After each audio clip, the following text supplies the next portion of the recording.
Sudah. Baba nih kan?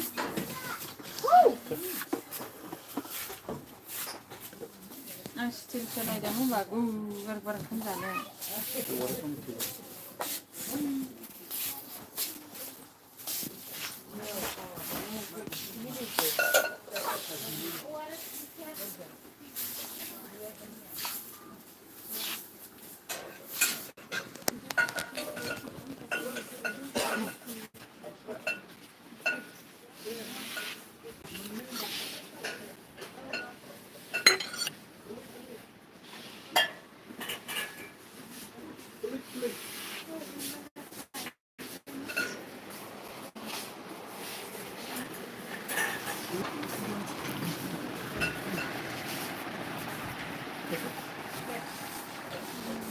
Kabayanya semuanya papa.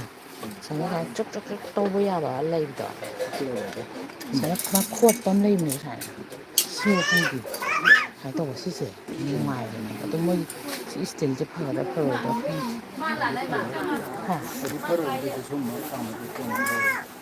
Jadi saya kuat tu kita ta.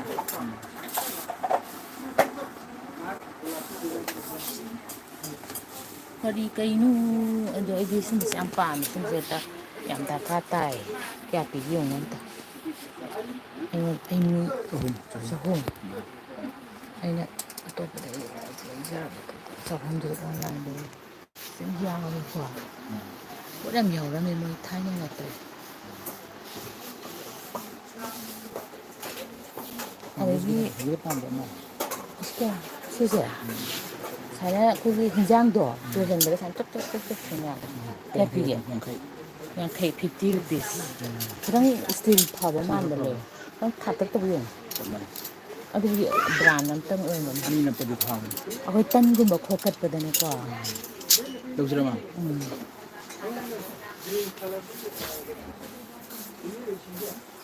신나 잘리군가 똥군가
dalai dibi.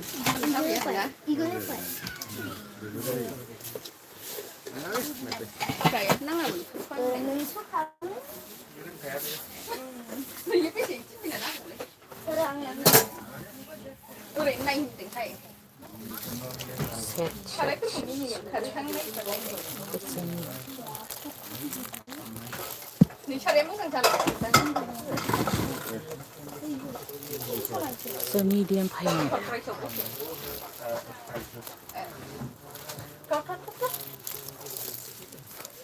Nih cari emang kencana ini kan tak kamu.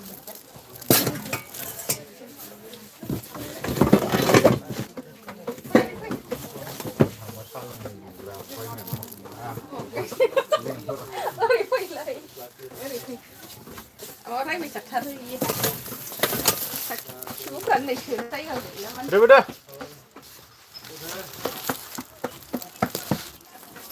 एक तुम्हारा है कि मतलब वो तो नहीं चारों तरफ से दांत भी बंद होता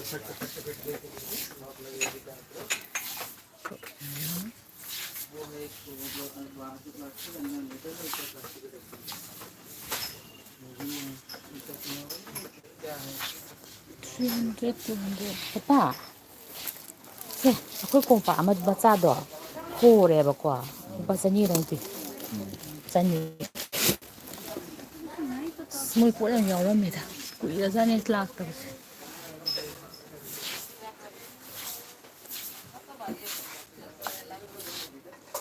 ꯐꯥꯏꯅ ꯐꯖꯩꯅꯦ ꯁꯤꯗꯤ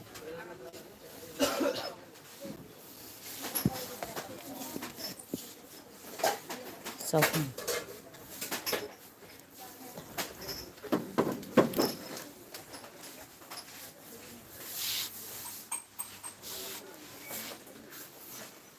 sini kap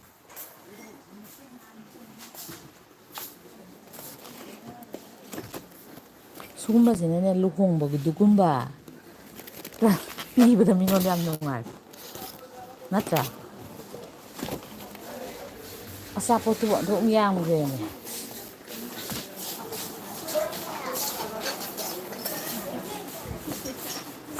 papa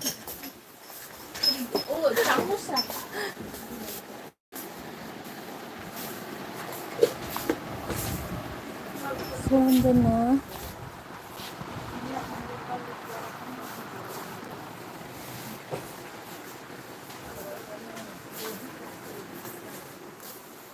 mapping stick kari kara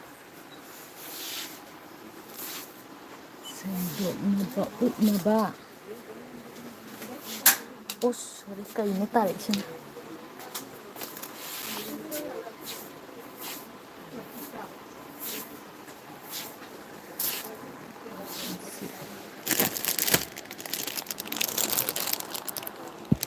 ₹69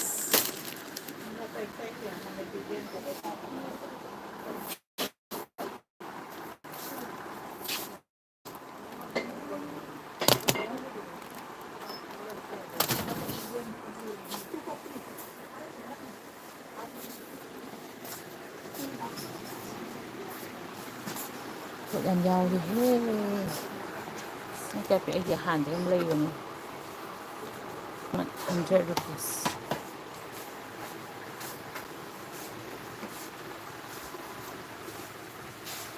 sino 25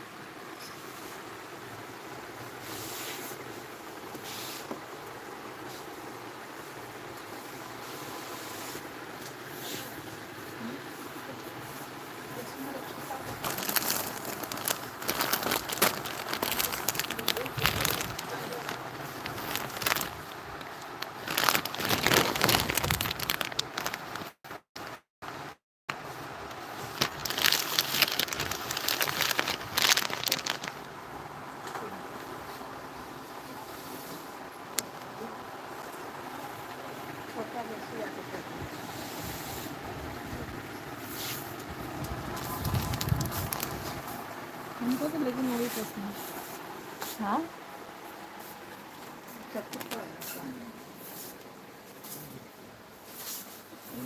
plastik natin ha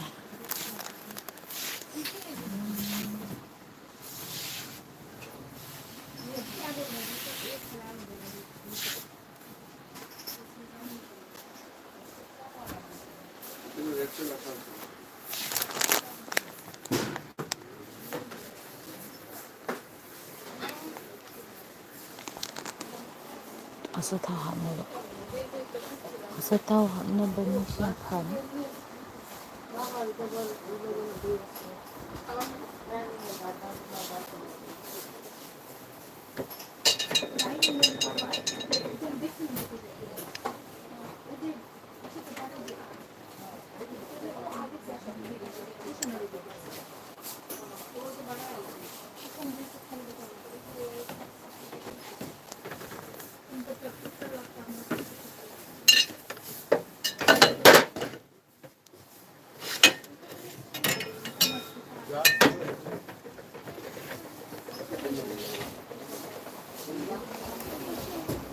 देखो এটা নিয়ে আসো kung jiti ilaw yun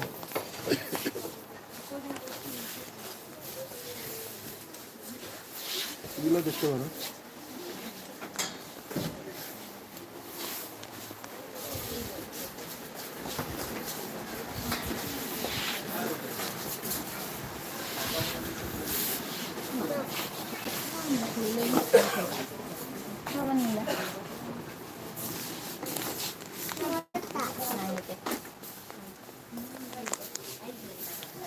botol na ito nga rin siyempre nito jak na basket Like con on the like never get con carry 100 rupees.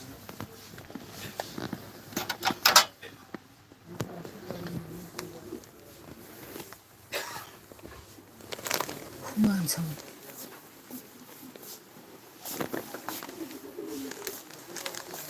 man some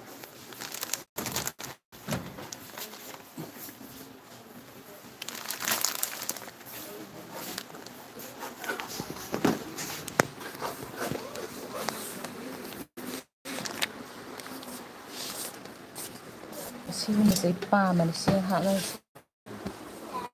yeah you don't know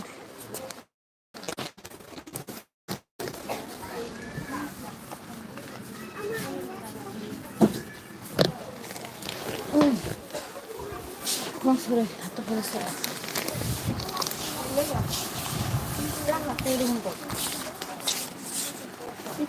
sai cho sai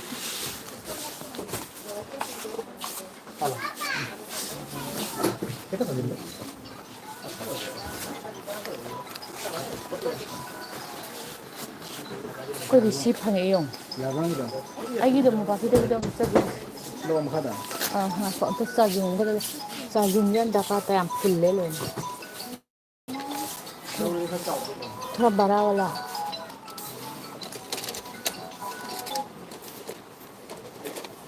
Sao đi gì?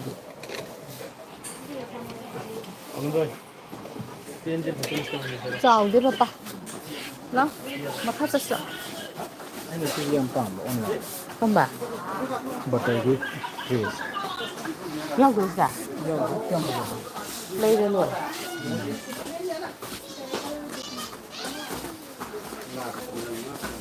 batai gue tuh kata. Cái nước trong đây rồi tôi sẽ. Cái đấy bây giờ ta khen chết sẽ. Cái mà expiry đi không?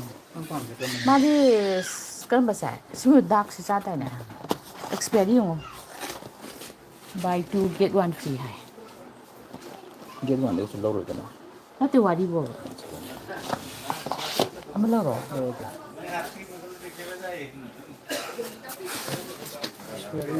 Expiry था đó. Thanks đi.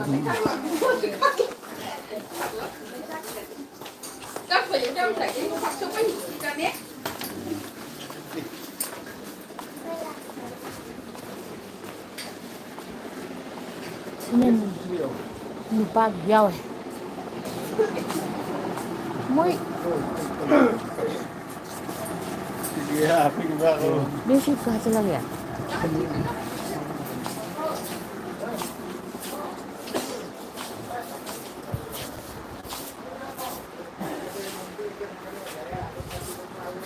Sebenarnya mau sekarang sudah di sini. Leban running door. Oh, running door.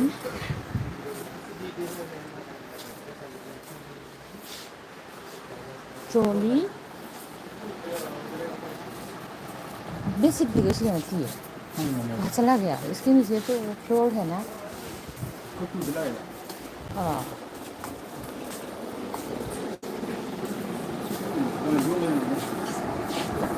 कोई दिन ground ही लाख को मुझे कोई के door ने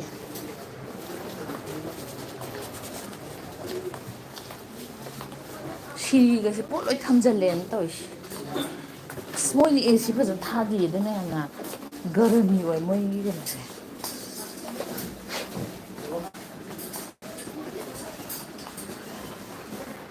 चुमे सिदन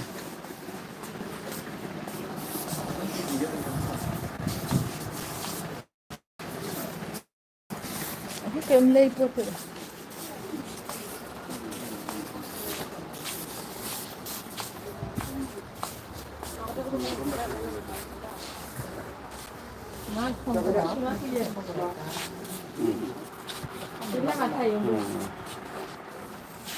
निर्मूलक कुछ लोग हमें कथा गजे इनके करे सिने पदार कर्टेन योन कर्टेन 참 खोंग बने सिदति सिगसिम सनीगा 19 खतम Thibada khá khoang nào đấy bạn.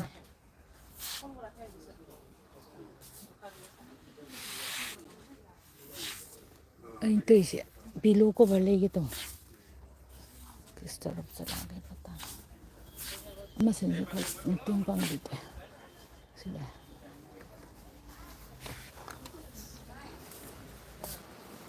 Tất cả cái mồm phát thế này.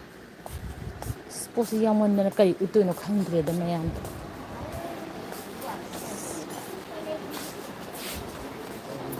Ma khita pai biu ha ga sakhi. Na da pai biu khu to ale howe. Ni lo le howe.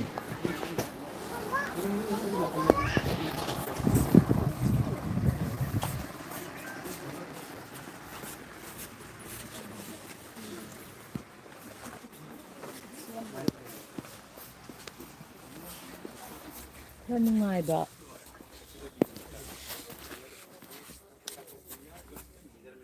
Ai ura ban ni ura.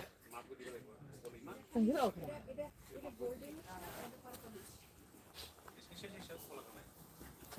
Cô ngai ba, cô cái ngai ba nằm lấy đấy. Sao có sao được quả. Mà mình gì vậy? Design đó phải. Si phi si phát tiệt xin à. Design đó phải bas. Em không nghe. Si design đó phải. 60 rupees nè, 60 rupees. Floral na tabi. Si này là gồm mà số với Floral đó phải. Ado yung color jing yung dark, yang deep, ama gray. Yung ado phải. Kasi ginang pai do, ado color matang ang late. Si kang buje. Ado kang do. Color do alag.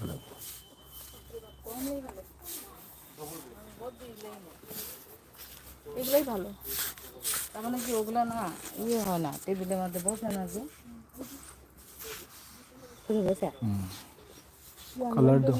Color do different, dark also phải. Dark thì không mang sợi cho. ठीक है. Mang này nắm lên, hơi đi thả vậy. Xí xem mà lâu chưa? Ani ni lâu rồi thì jura hoy na ba. Jura hoy na ba.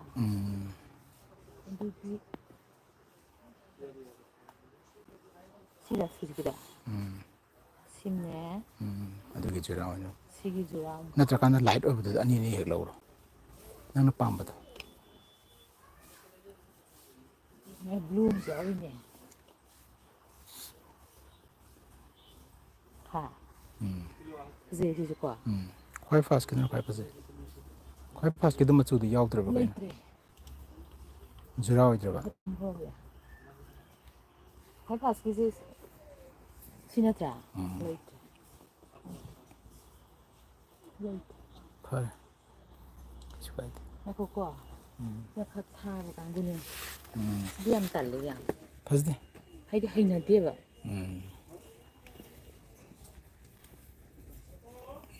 Sixty này sẽ mạnh. Chị đó phải làm. Nang khoai fast lâu bas. Phải đi đó floral jing do.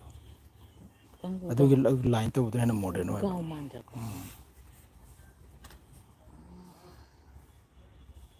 Thì dù thế này ngoài, thì đi không bao giờ ngoài được mà. 60 rupees. Siga mani nang hai. Siga mani. Con Do siga na kari group. Chu group sila. Chị này lấy gì thế? Ado ni lay do. Chị lấy cái. Sila dum lay. Ado đi, anh đâu về? Siga dum sa mani si. Man thế đấy. Dark la. Si pai ko. Gian ta na ani. Si ani. 60 rupees ni ko. Xem gì mà đấy sao Man da loan man da. Lâu nè. Ado đi siêu lâu ra. Kasi kido man ay lang na batum ya na. Số giờ anh đây. Pare da ani mari lâu ra kaya. Kung da kata lo. Si lâu đi. Si color si.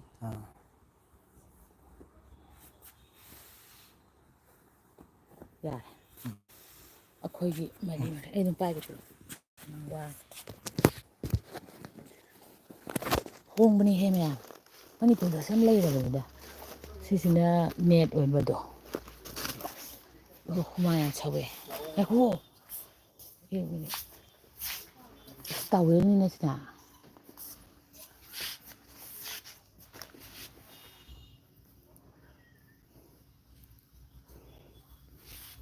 Kusan.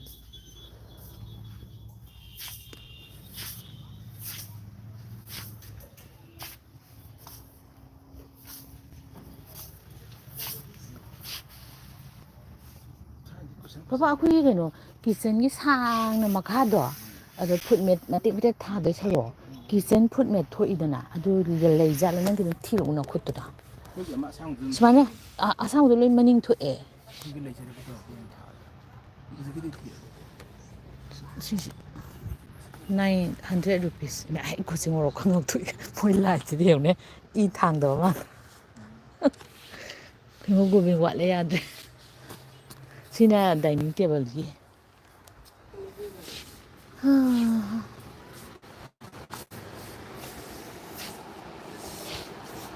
Dah apa?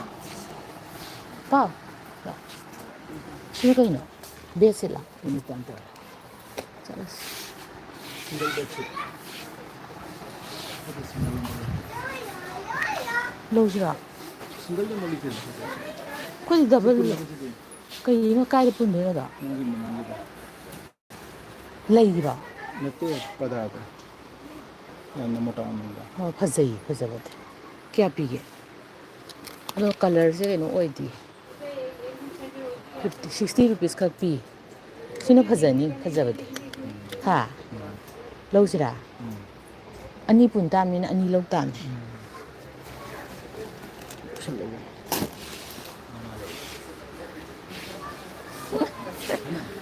Lôi nhớ đi út băng mà đó yang sai.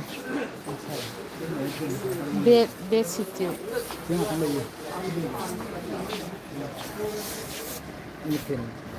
Muôn chú lâu như nghe chú con ở lâu lắm.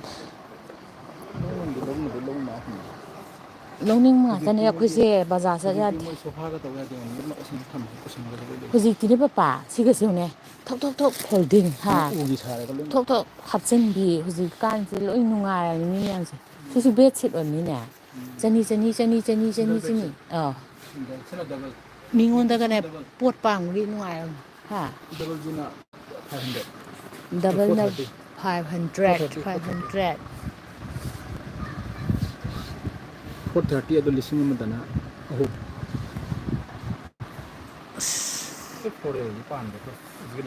ai đi cây bà mình làm bé xịt chè white tên này bà white tên này qua white tên này lấy sạch bà cái tên này bà rồi sẽ là cái em xa đấy